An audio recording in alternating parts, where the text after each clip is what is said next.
Hello and welcome to Jamila's Stamping Grounds. Today I'd like to show you how you can use your decorative masks or stencils that we have in our catalog to create a background image on our card. So you can see here that I've used the decorative stencil, but I'm also going to be embossing it, and that's really the technique I'd like to show. So what you would need to do is take a piece of cardstock and one of your decorative masks or stencils, which is kind of a little easier to use, and put it over top of your cardstock. What I like to do to keep it in place is washi tape is awesome for doing that. It keeps it in place and you just gently push on it and it doesn't move, and it also doesn't, it comes off easily when you remove it from the stencil and the cardstock. Now I'm going to take my Versamark ink and a sponge, which I've just inked up, and I just start dabbing the Versamark ink through the stencil, through the decorative mask. This is from the set Happy Patterns, which is a new set in our Stampin' Up! Catalog.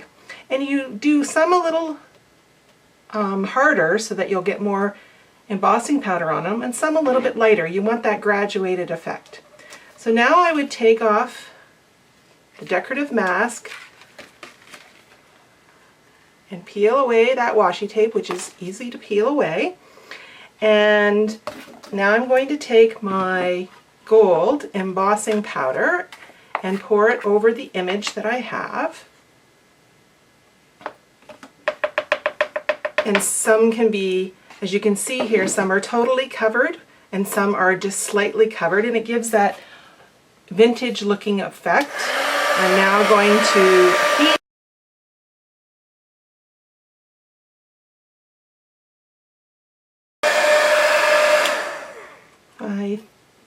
there we go. I think I've hit everything there. So now you can see that the image is kind of shiny where it has been embossed, and I can use it on the background of a card like I've done here. So that's how you can use your decorative masks with ink, but also with your embossing powder through the stencil, through the decorative mask, to create a background. Thank you for joining me today at Jamila's Stamping Grounds. Please see the link in my comments for any products you might like here today that you could order.